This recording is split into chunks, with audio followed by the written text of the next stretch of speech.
નમસ્કાર. ચાલો આજે આપણે આપણા બ્રહ્માંડના આંગણાની એટલે કે આપણા પોતાના સૌરમંડળની એક જોરદાર સફર પર નીકળીએ. આપણે દરેક ગ્રહના રહસ્યોને નજીકથી જોઈશું અને એની અનોખી દુનિયાને સમજીશું. તો આપણી આ યાત્રા માટે આ છે આપણો ગાઈડ, આપણો નકશો. એ સૂર્યથી શરૂ થઈને આપણને એક પછી એક ગ્રહ પર લઈ જશે.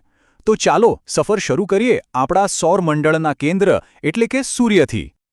આપણી યાત્રાનો પહેલો સ્ટોપ એ છે અંદરના ગ્રહો. આ બધા નાના પથ્થરવાળા ગ્રહો છે જે સૂર્યની એકદમ નજીક છે. દેખાવમાં આપણી પૃથ્વી જેવા, પણ હકીકતમાં કેટલા અલગ છે ચાલો જોઈએ. અને આવી ગયો આપણો પહેલો ગ્રહ બુધ, સૌરમંડળનો સૌથી નાનો અને સૂર્યનો સૌથી નજીકનો પાડોશી. જોઈએ તો ખરા આ નાનકડી દુનિયામાં એવું તો શું છે. હવે વિચારો, સૂર્યની આટલી બધી નજીક, એનો મતલબ કે અહીં દિવસ અને રાતના તાપમાનમાં જમીન આસમાનનો ફરક હોય છે.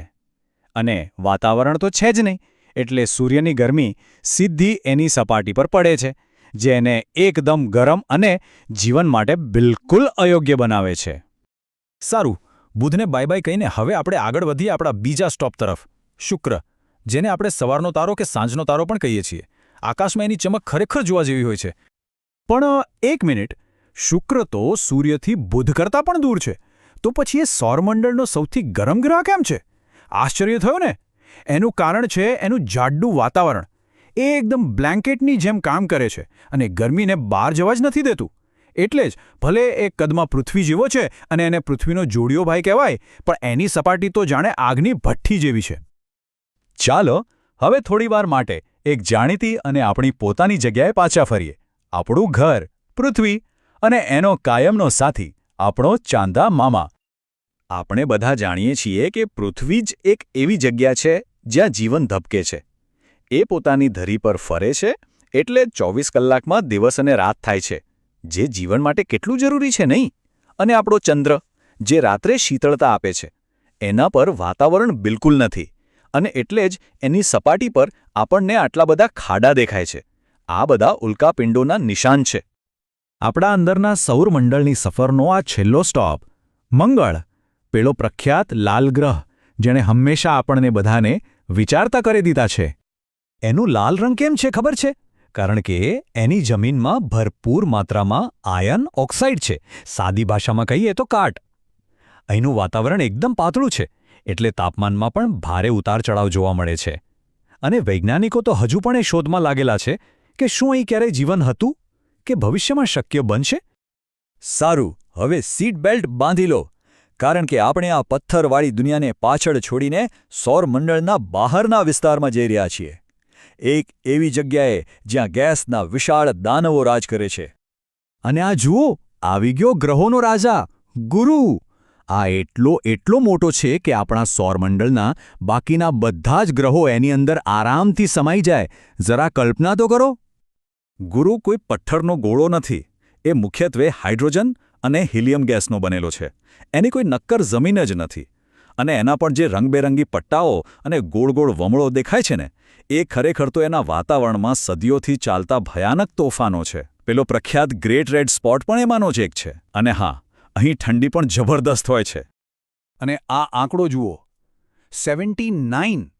ગુરુના 79 કરતાં પણ વધુ ચંદ્ર છે. આ તો જાણે પોતે જ એક નાનકડું સૌરમંડળ ચલાવી રહ્યો છે.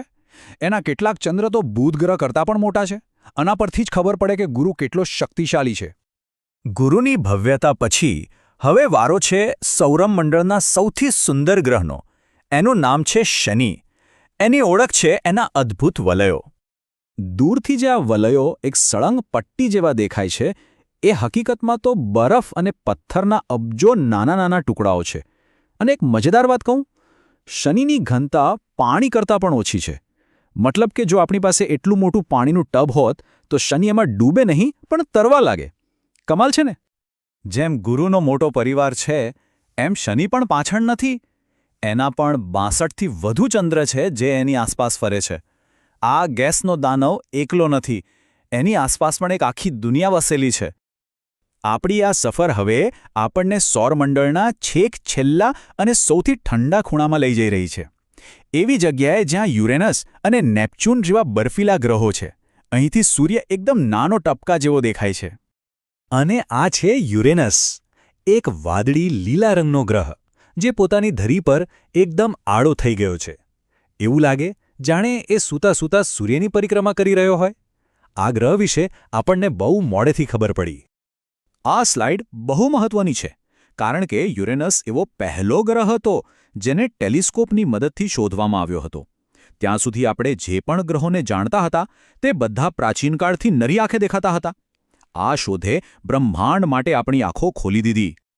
સૂર્યથી આટલા બધા દૂર હોવાને કારણે યુરેનસ અને નેપચ્યુન બંને બર્ફીલા ગ્રહો છે.